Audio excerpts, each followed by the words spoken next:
For those that are listening on demand, God bless you too. Thanks so much for being here. Another week, another opportunity for us to take it to the next level, to keep on growing, to keep on striving. That's what we're here for. We ended off last week with this concept that I want to sort of delve into more. I've been speaking a lot about this idea of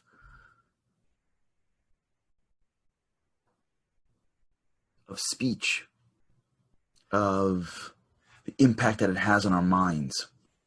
At the end of last week, someone asked a question, asking like, how do you balance it? How do you make it happen? And I gave a quick answer that I spent a lot of the weekend sort of thinking about.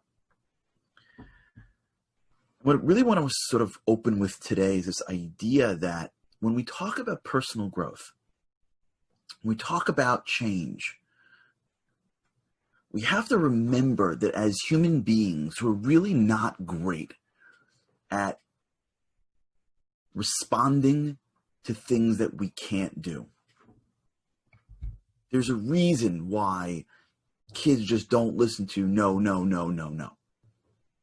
Right? You could, when you make the kids sit in the classroom and the teacher thinks that the way we're going to get them going is by being a disciplinarian. Ever have that?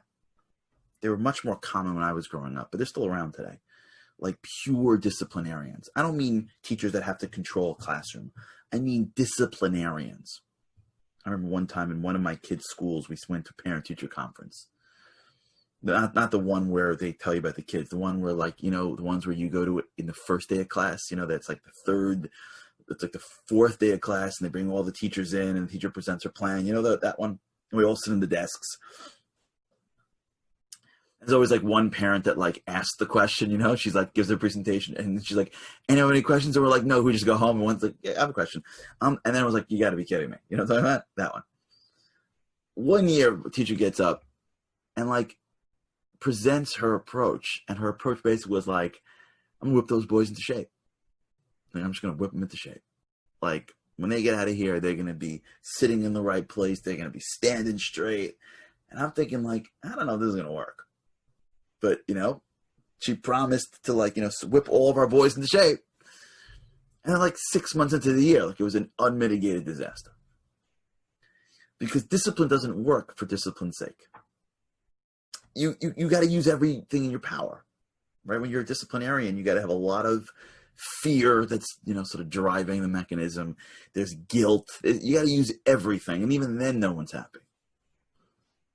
So when we think about what we're trying to accomplish, if it's coming from a negative, if it's coming from I want to lose weight, if it's coming from I need to be better because I'm not good enough, if what we're really doing is driving off what we're not really creating self-momentum, because we as humans we don't feel that we're not, we don't get moved by what we're not. But there's a flip to the same coin, right? All you have to do whenever you're in a situation when you feel like you're not, is all that really is you got to set the bar to where you want to be and believe that you can.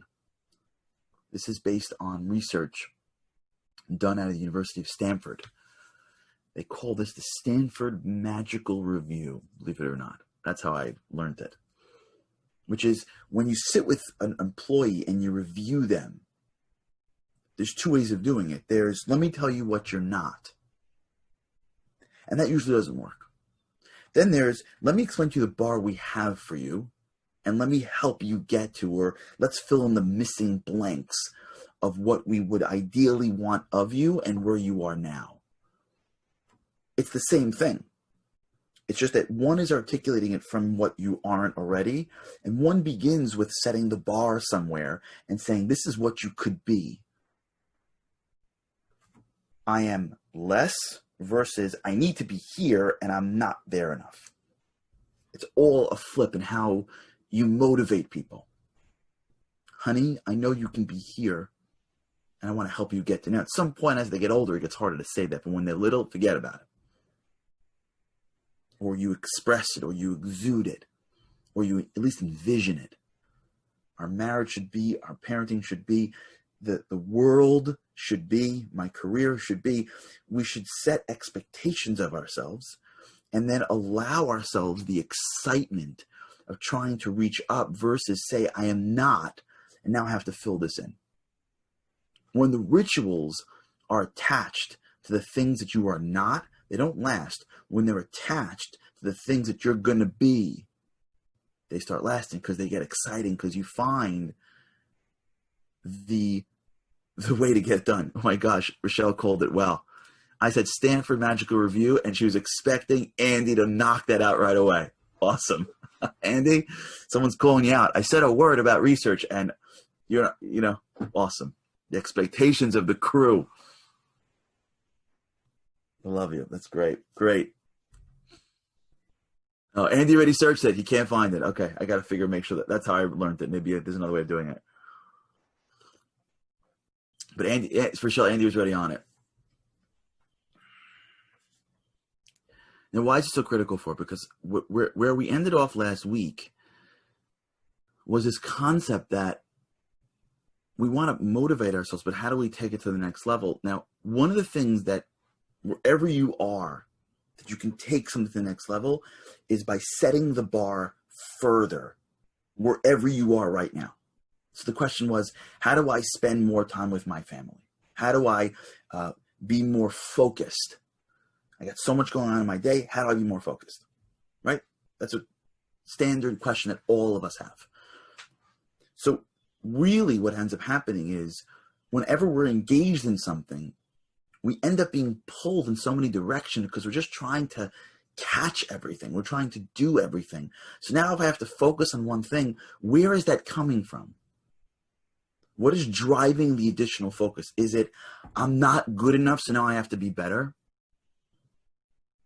I'm sitting with my kid and we're playing a game and my head is in 100 places. Oh, that's right. I'm not a good enough dad. I got to focus more on my kid. I'm not enough, so I have to be.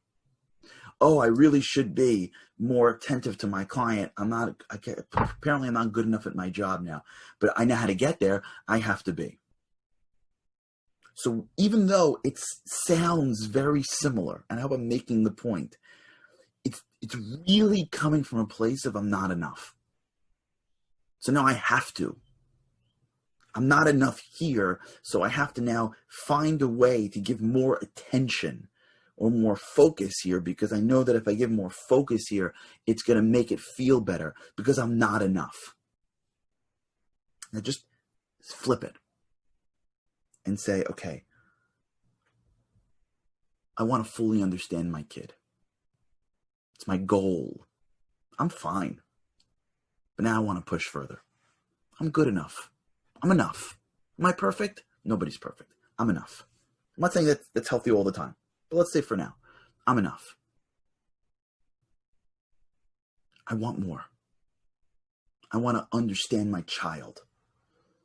I want to be 9 so that my 9-year-old can really believe that his parent understands. I want to be 22. I want to understand what's in the head of my 22-year-old. I want to understand what's in the head of my wife, because I have no idea how women think. As long as I'm married to them, it still boggles my mind. When you say I'm enough, it doesn't necessarily mean I won't get better. If you say I'm enough and you go, okay, pass the ice cream and the remote control, we got a problem.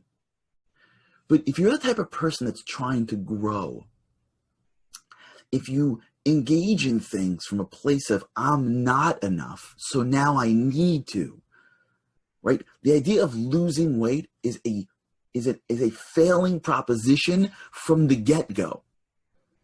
Losing weight means almost all the time, I don't want to do this. Like the little kids always say to me, like, why is it that chocolate isn't good for you? Like my young kids, they don't understand, why can't God program it that dinner is bad for you and dessert's good for you? Like, just, you're on the world, like, figure it out. Like, why do you have to make it like that for? Our brains are still like that. Losing weight is basically saying, I don't want to gain anything. I want to lose something. I still want to eat those foods. I just can't because they're getting in the way of some other goal. So I have to lose something. It's subtle, but it makes a huge difference. It's not an aspirational pursuit. It's a pursuit of prevention and protection. Being healthy is aspirational. Optimizing your body is aspirational. As one person once told me, God gave us a horse to support the rider being our soul, the horse being our body. Turn it into a racehorse, not an old sleepy horse. You know, those like old donkey-ish horses. He gave it to you. Make it a racehorse. That idea that I'm going to turn my body into a vessel that can make me healthy and well and powerful. That's aspirational. Now I've set the flag further down and I'm trying to achieve it because it's going to be great when I get there. I'm not where I am and I'm losing. I'd love for that cake to not taste as much, but I got to fit into the dress. It's all negative. It happens to be, okay, there's too many calories. How many calories? How many calories? How many calories? How many calories? When's my cheat day? When's my cheat day? When's my cheat day? When's my cheat day? I didn't eat dinner. Now I'm going to double lunch. It's just all a game of negativity. When do they need me? When do they need me? Okay, I'm home now and I'm going here now. My client calls now and everything's now. It's this constant world of I'm not enough and I'm not enough and I'm not enough and I got to do this. Okay, fine. I know. I got to focus here. Okay, fine. I know. I got to focus here. No. When I go somewhere, what's the bar that I'm setting for myself? When I'm sitting at a dinner table and someone's talking, what's the bar that I'm setting for this casual relationship? Is it just get through it so that I am respectful, nod as much as I can until I could come to the end of this conversation?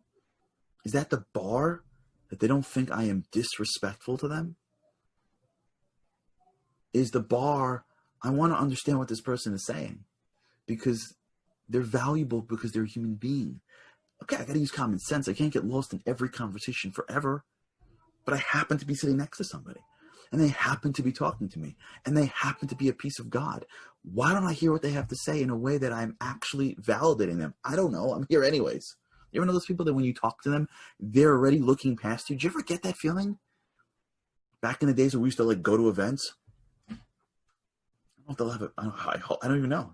Like, remember the days when we went to like events and you see someone like at a cocktail or a smorgasbord or something and you're talking and like it's 60, 80 seconds in and they're out.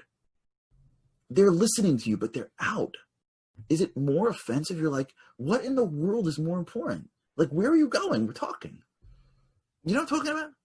It's not a sense of arrogance. It's a sense of just common decency. But because we're always moving and we don't have a bar that we're playing towards that lives in the day-to-day of our lives, we don't know where to drive towards. Successful goals are aspirational. They're realistically aspirational, but they're aspirational. And really, if you break them down, they take your life the way it is and they just move it +1. We just move our goals a little bit more. And when you move your goals a little bit more, what you find is that you are naturally inclining towards becoming more, which will then force your attention towards the things that you need to be doing more of, not because you need to, but because that's how you get there. Listening to a lecture and giving a lecture requires very different levels of attention. Not because the lecture needs to be someplace else, because when you go from the bar of I'm a participant to where I'm an influencer, that bar requires more naturally. You're not like upset when you're giving a lecture, like I can't believe I got to use all my attention. When I was sitting in the chair, I used to like have space out. No, that's what I'm doing. That's the requirement of this job. The requirement of the job of being a spouse and to understand my spouse.